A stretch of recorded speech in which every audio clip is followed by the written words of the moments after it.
to help us sort out the issues of regional planning and transit subsidies, transportation subsidies. I'm happy to welcome back to the show Randal OToole. Randal is a Cato Institute Senior Fellow. Randal works on urban growth, public land, and especially transportation issues.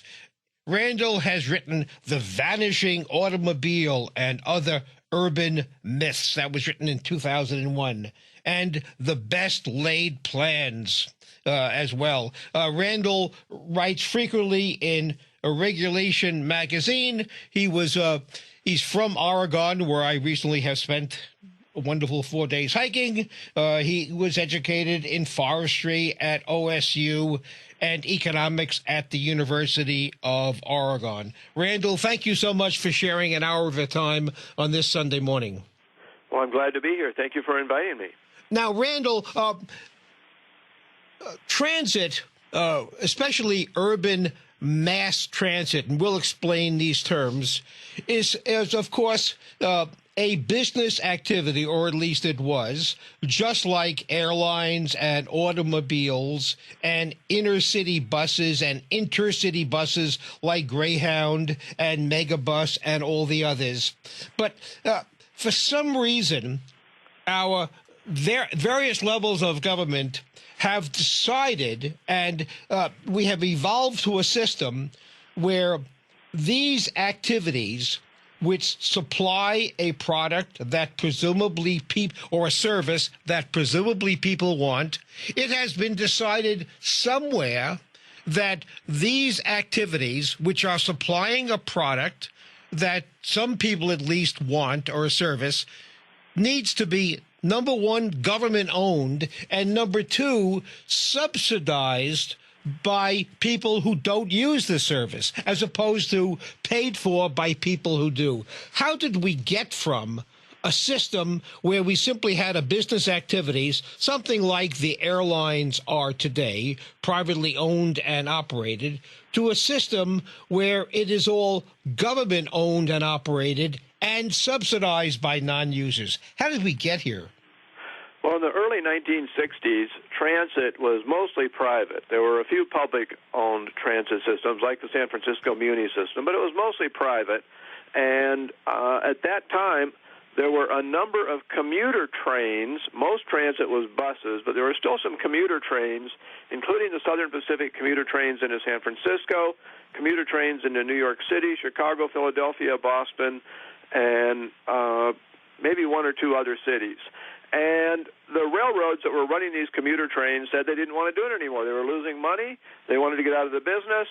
And so Congress was willing to let them get out of the business, except that downtown business interests in these cities realized that the commuter trains were bringing in a lot of people, a lot of workers, and if they didn't have the commuter trains, there wouldn't be enough room for all the cars. And so businesses would move out of downtown even faster than they were already doing so.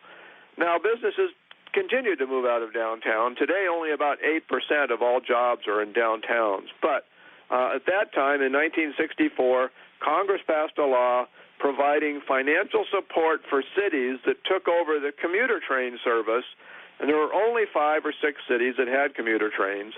But Congress can't give out money to just 5 or 6 cities. It has to give out money to everybody in order to get the support of all the members of Congress.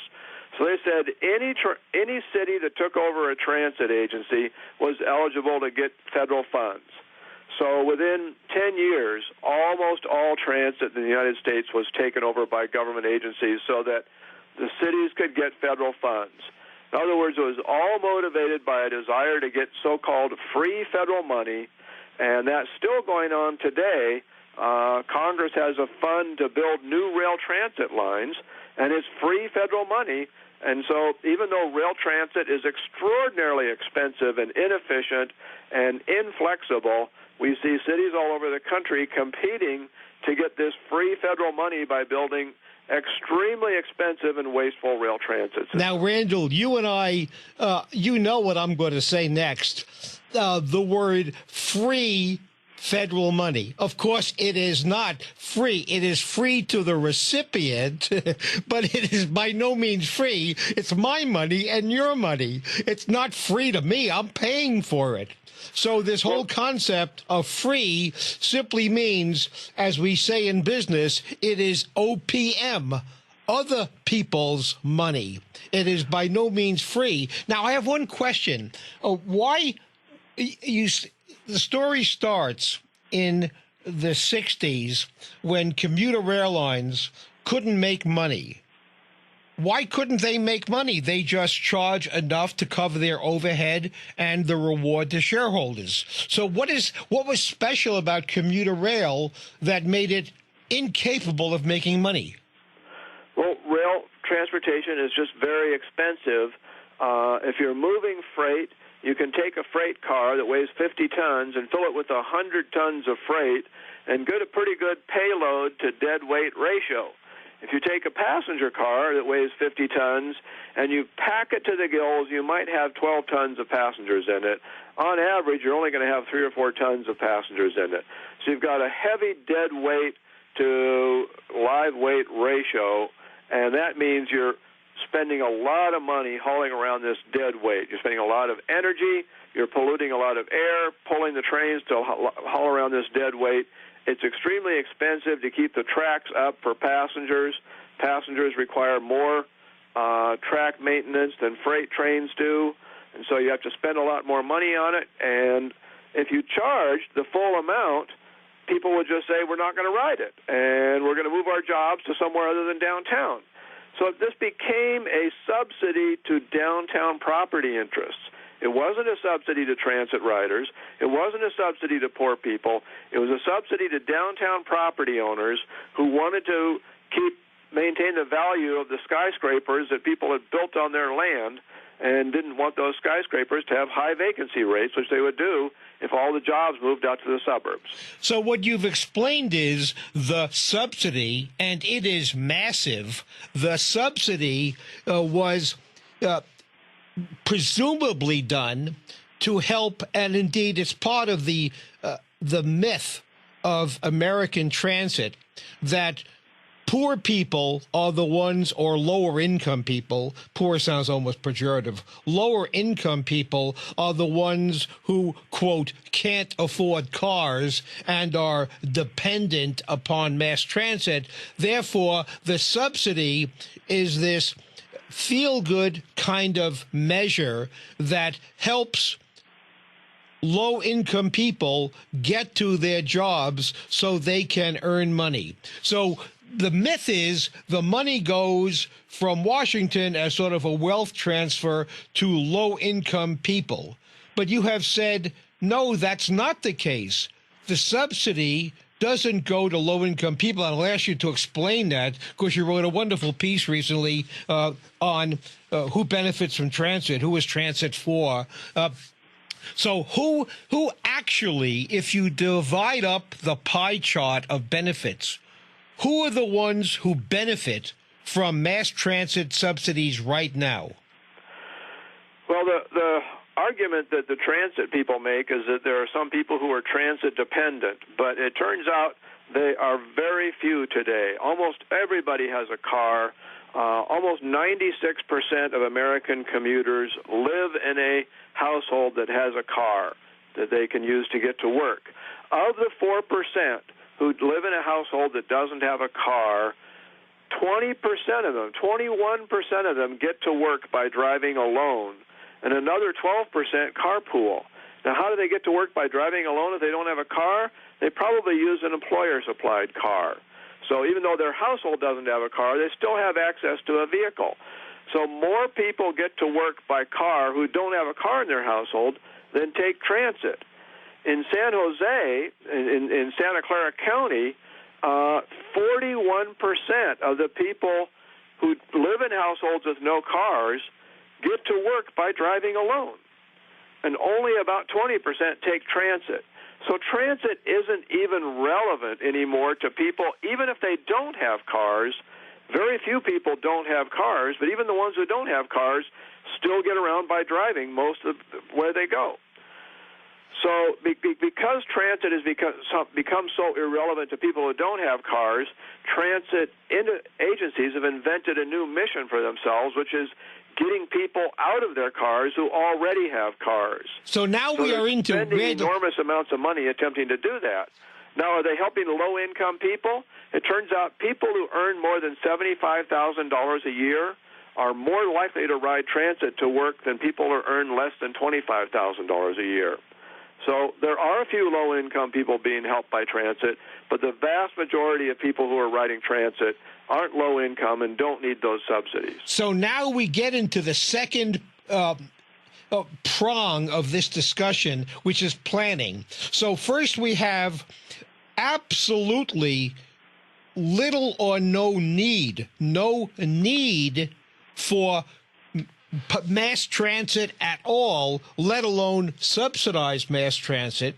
So we have no need, but we have planners who decide, let's create the need by discouraging people from doing what they want, which is driving a car. So now we get into the planning, where the planners who have declared war, especially in the San Francisco Bay Area, declared war on the commuter's choice, which is a car, and said, let's make it really unpleasant and difficult for people to use a car. Let's actively discourage it so the world will be as we want it to be. So subsidizing transit is not being done to fulfill a need, but it's being done to fulfill the goal of the planners, which is to get people out of cars and into trains for various reasons. And Randal,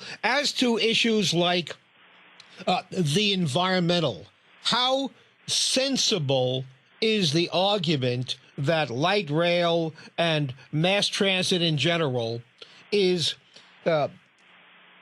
better, quote, for the planet, whatever that even means?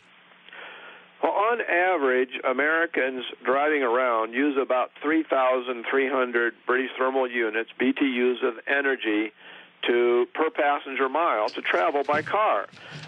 Guess what? Transit uses almost exactly the same on average.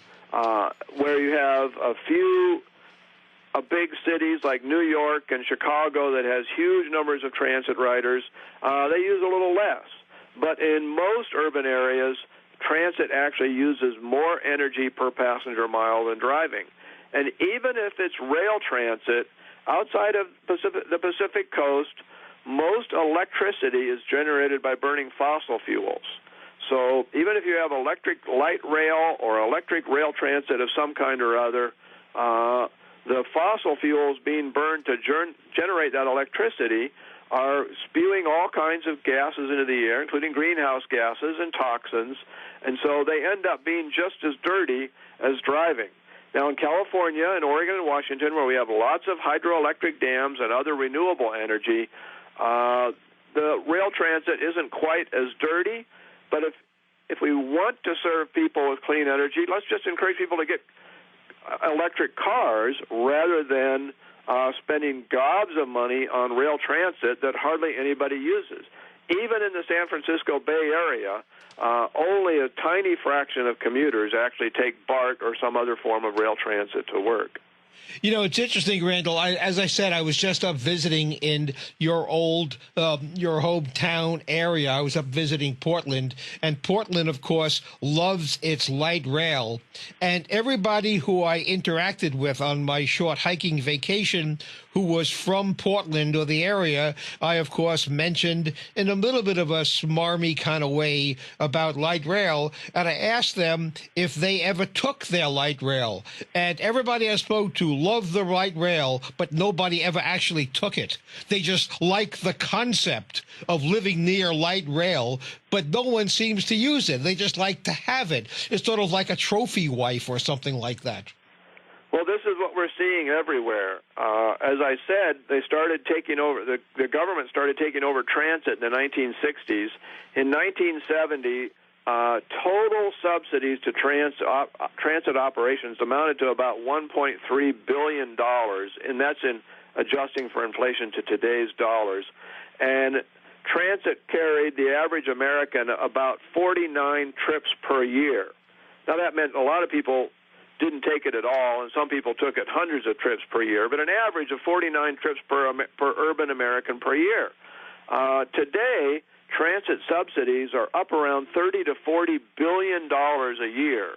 They're many, many times higher than they were in 1970, and the average American takes transit only 44 times a year. So it's the transit ridership has declined, and we've seen this in both Portland and the San Francisco Bay Area.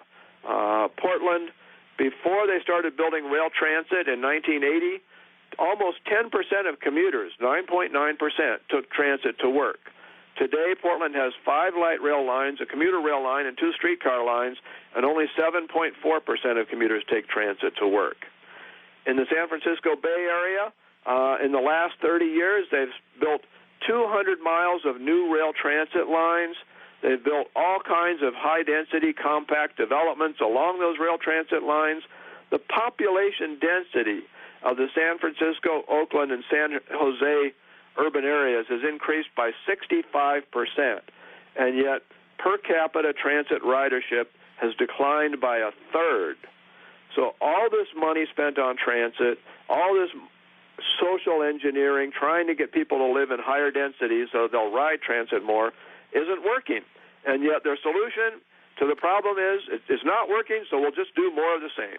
Nothing like noticing the total absence of a need and then filling it. What kind of public policy is that? This is Bob Zadek. I'm talking with Randal OToole. We are talking about transit subsidies and planning, taking away the freedom to make your own decision on how to live your lives. This is Bob Zadek. I'm speaking with Randal OToole about the incredible waste and governmental planning involved in transit, just simply getting to work, getting around the way we wish. 800-345-5639, 800-345-5639. So Randal, we have these subsidy dollars.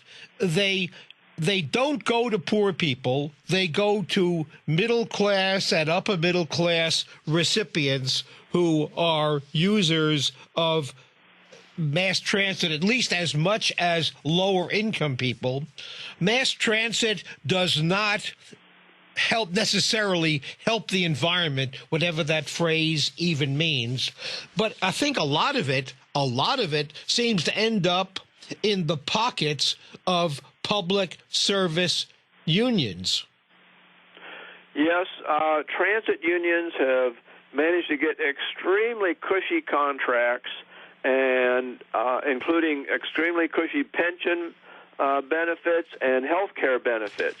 Perhaps the best place to work in America is Portland's transit agency, where if you work just 10 years, you can retire on a full pension at age 55. Oh, my God. And you get full health care with a very minor copay, like $5 whenever you visit a doctor. And you and your family, all your direct family members, get this full health care for the rest of your life. And after you die, your other family members get it for 16 more years. And there's most of that cost of that pension and health care system is not covered by any assets they have. They're just hoping that somebody will raise taxes and pay for it later. It's called unfunded obligations, and the unfunded obligations for Portland's transit system is 3 times their annual budget. So they have millions of dollars in unfunded obligations, and it's not just Portland. The New York transit system has more than $20 billion in unfunded pension and health care obligations. And so these transit unions have extremely cushy contracts. They make a lot of money. They're in New York City, more than 8,000 transit workers make over $100,000 a year. The highest paid ones get paid over $200,000 a year for driving trains or being a conductor on a train. And it's very comfortable. This is now, Bob. That's I'm sorry, where Randal. half the money is going. The other half is going to rail contractors who are building all these extremely expensive rail lines that hardly anybody is going to ride. Randal, we're going to have to go to break, regretfully, Okay. for just 60 seconds. We'll be right back. This is Bob Zadek talking with Randal OToole about the ripoff of transit subsidies and urban planning, taking away our freedom to choose. 800-345-5639. Welcome back. This is Bob Zadek. I'm speaking with Randal OToole. We are talking about urban mass transit subsidies, urban planning, the federal, state, and local governments declared war on automobiles and on our right to live our lives the way we wish. 800-345-5639 to join the conversation. Now, Randal, when I announced this show, I got some emails, some pretty angry that we are declaring war on, or that we are opposed to subsidies. And one of my listeners sent me an email and asked me to ask your opinion on this. The listener mentions that why aren't you equally upset about the subsidies, or at least acknowledge the subsidies that go to automobile travel? And isn't the subsidy to mass transit simply a catch-up so that other forms of transportation get the same subsidy that automobile travel gets?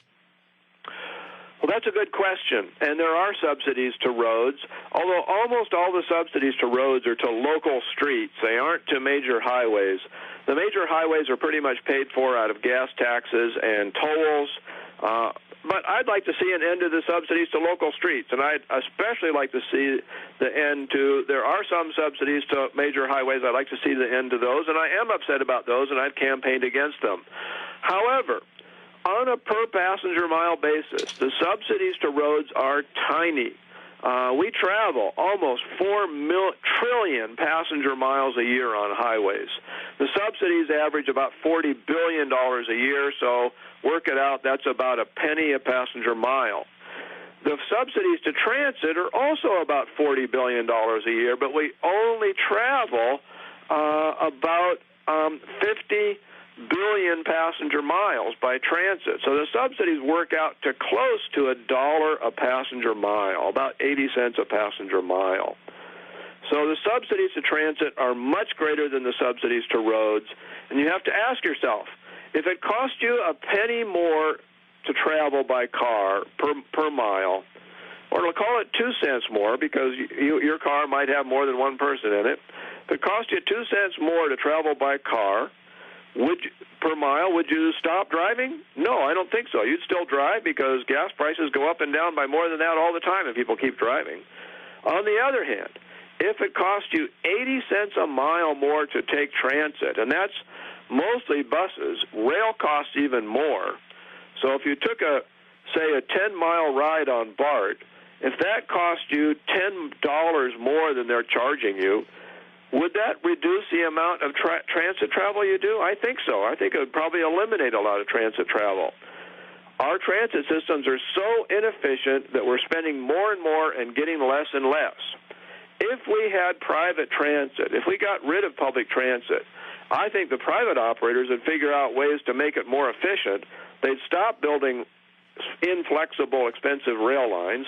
They'd run flexible buses on shared streets that they share with everybody else. And they would provide economical service to a lot of people. We already have private transit systems in many cities. Atlantic City, New Jersey has a totally private bus system. New York City has a private ferry system that makes a profit, gets no subsidies. There are private systems in other cities as well, and some of these systems compete against the public transit systems. Most cities, it's illegal to compete against public transit, but some cities, they have competing systems. Of course, in the San Francisco Bay Area, you've got Google and Apple and Facebook and other companies providing transit for their employees. They're allowed to do it because they don't charge their employees, and so they're not really competing against public transit, but the there was enough of a furor, of course, that they insisted that the companies pay to use the bus stops that they were using. So private transit, I think, could work very well. It wouldn't involve expensive rail transit systems, but it would provide good service, and it wouldn't require giant subsidies. There was an interesting story, as I recall, about 4 or 5 years ago, involving jitney drivers, mostly from Central America, the Dominican Republic, who had jitney cars, small cars, 10 and 12 passenger cars, and they would drive in the outer boroughs of New York City, Brooklyn and Queens and Staten Island. And in the rain, when people were huddled at these bus stops in the rain, waiting for buses that were too crowded, they would pick up passengers, and for the same cost as it would take to ride the public bus, they would drive them to their destination. The cars were insured, they were clean, they were safe, there was no allegation. And the New York City Transport Workers Union went to court to prevent them from operating. They were providing comfortable transport at a profit and at a low cost to the consumers, mostly lower income people from the boroughs. And New York City and the Transport Workers Union sued to put them out of business. So subsidies are not needed. They are simply a way to keep public transit unions alive and well. Well, that's one solution. I mean, that's one reason why we try to restrict these private transit systems.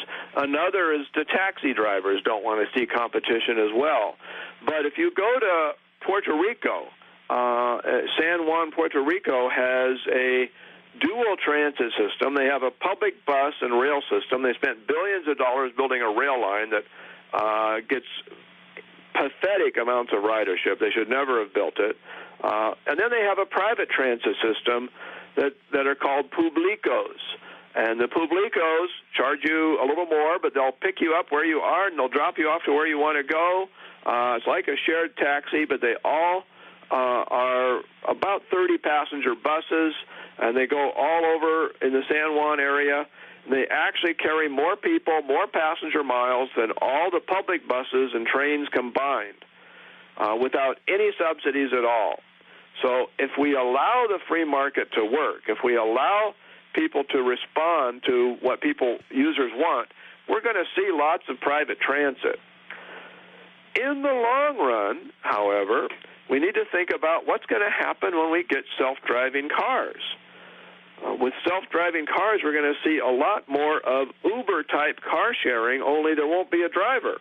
You want a car? You pull out your smartphone, you say, come and get me, and it'll pick you up where you are, drop you off to where you want to go, and it won't cost much more than riding a bus or a train, and you'll begin to wonder, why should we even have buses or trains when these self-driving cars are taking people at half the cost when you consider the buses and trains are so heavily subsidized? I know Cato has done a lot, and there's been a lot written about the overwhelmingly dramatic effect on transit, on getting from point A to point B, self-drive cars will have. They will reduce dramatically the traffic on roads because these cars will talk to each other, and therefore a given stretch of roadway can have many more cars without a traffic jam. Many more people will be in a car because they'll be, in effect, ride sharing. So the effect will be overwhelming,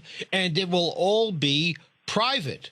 So mass transit will be unrecognizable in a fairly short period of time anyway, as a result of self-drive cars, self-drive taxis, and the like.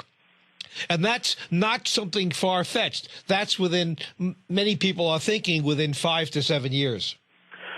Well, by the year 2020, you'll be able to buy a car that can drive itself under almost all circumstances.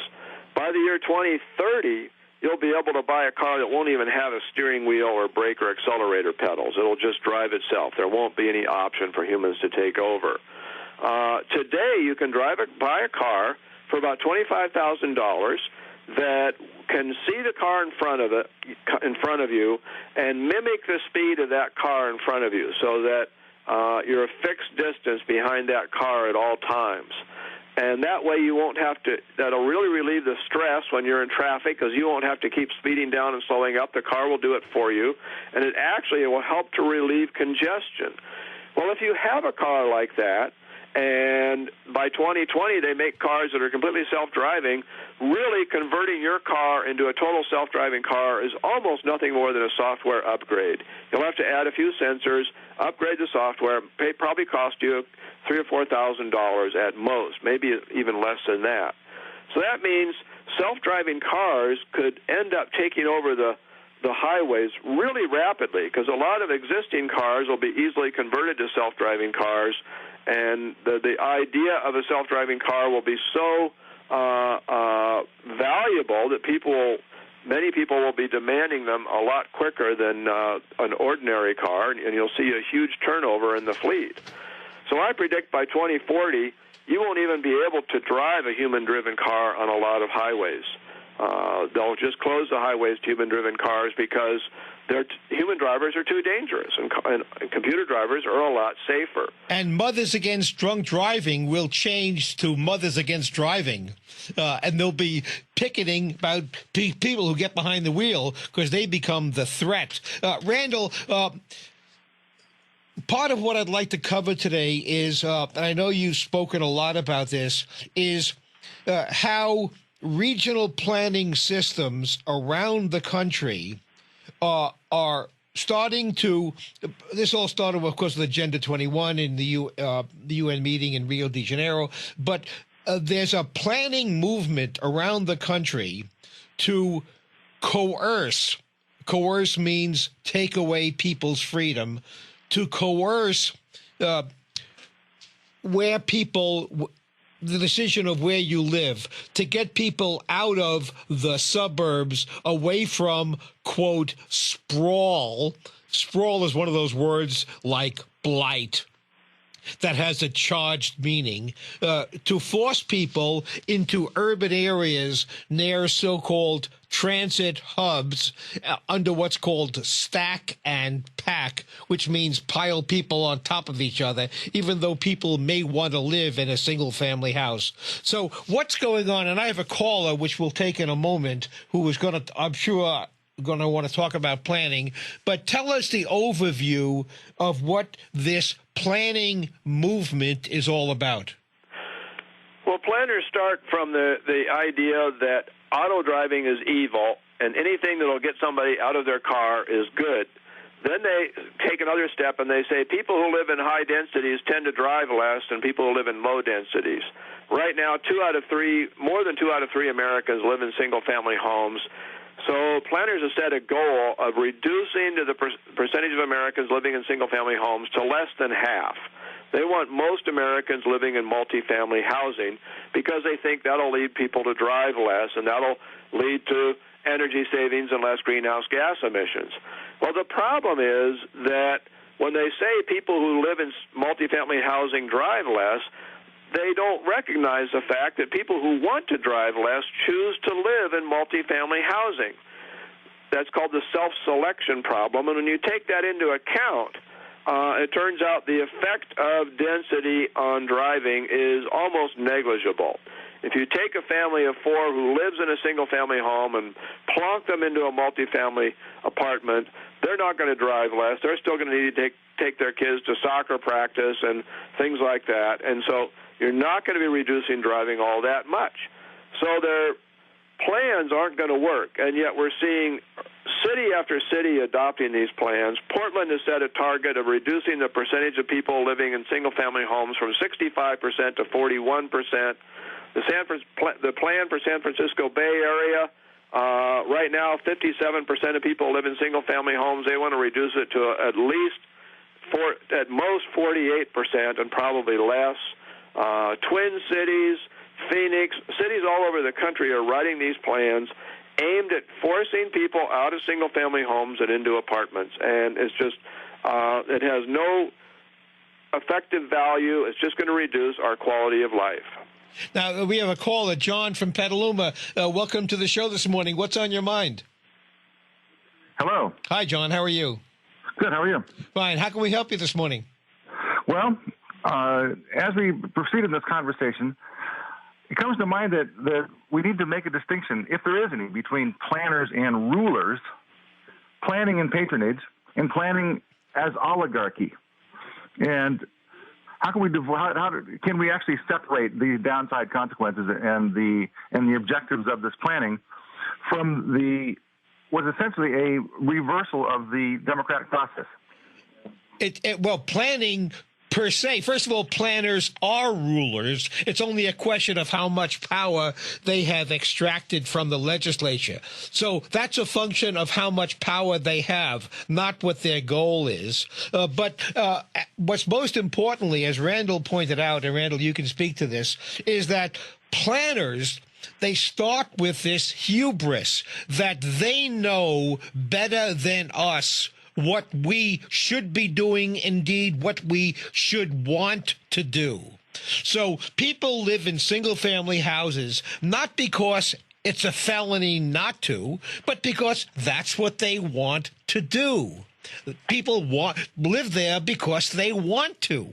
And planners don't like anything that's volitional, that people are doing what they want, because you're not doing what they want. So, Randal, what drives this planning where they have a goal of reducing single-family housing by fiat, making people so it's so difficult to live in a single-family house? And, Randal, I know you've written about this. What about the effect of the cost of housing, both in the cities and in the suburbs, as a result of this planning?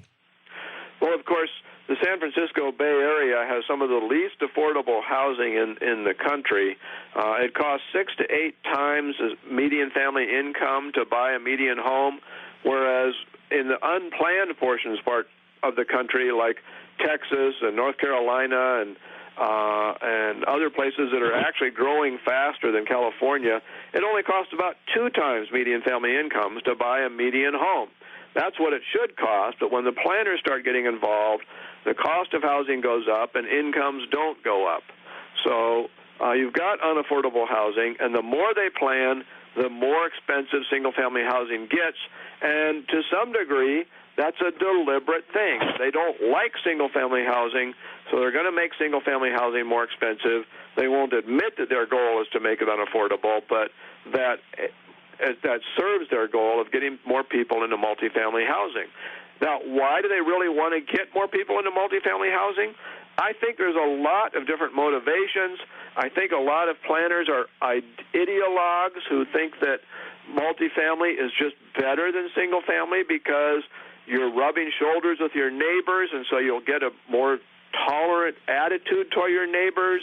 You'll have a more stronger feeling of community.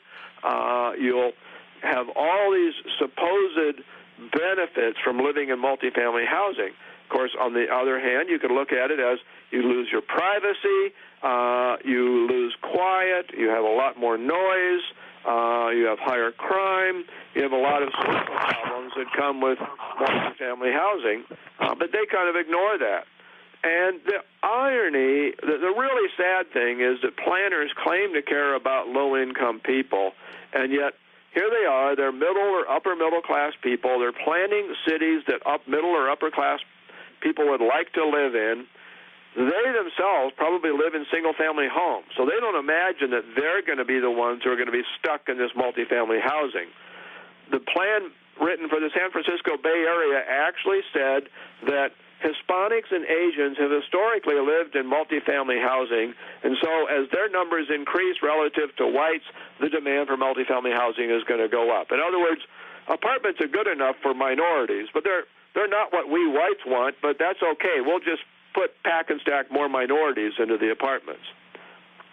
John, thank you so much for your call. I hope we've answered your question. Am I still on the air? You are, John. Go ahead. Yes. The other question was, how much is this planning oligarchy harvesting from the economy? How much money are they getting for telling us what to do? Well, the planners themselves aren't getting a lot. Their average pay, there's about 30,000 planners in America, and their average pay is about $50,000 a year. Two-thirds of those planners work for government. And the other third mostly work for private companies that are trying to help the companies weave their way through the maze of regulations passed by the government planners. In fact, there's probably some revolving doors there where you work as a government planner and then you go to work for private industry, helping the private industry deal with the plans and the regulations that you passed when you were working as a government planner. So the planners themselves aren't making a lot of money off of it, but they have allies, developers who enjoy the subsidies they get to build the multifamily housing and the other things that planners like. The rail transit contractors. Building a highway is cheap. It's a commodity. You can build a freeway for $2.5 million a lane mile. Building a rail line is really expensive. A light rail line costs an average of $110 million a lane mile. So you can build 10 miles of four-lane freeway for less than the cost of a mile of light rail. Heavy rail like BART costs $300 or $400 million or more a mile, and yet the most intensively used BART lines don't carry any more people than a single freeway lane, even though they're costing 100 times as much as a freeway lane. So the rail contractors love the planners. The developers who like to build multifamily love the planners. They're the ones who are really raking it in. They make the campaign contributions that get the legislators elected who then pass laws requiring cities to do these plans, and it's what's called the iron triangle, the legislators, the bureaucrats, and the private interests who benefit from it that are supporting these kinds of programs. John, thanks so much for your call. We appreciate you being a listener. Thanks. Randal, you mentioned the somewhat patronizing attitude of planners towards blacks, Hispanics, and other minority groups. We have a wonderful clip, Raymond, if we can play the clip. This was at a hearing in the Bay Area where some, you'll hear the clip and it'll be explained. Raymond, the clip? And I'd like to clarify something for the designers of the One Bay Area plan, and that is that just because someone's a minority doesn't mean they need assistance from the government to be equal to others.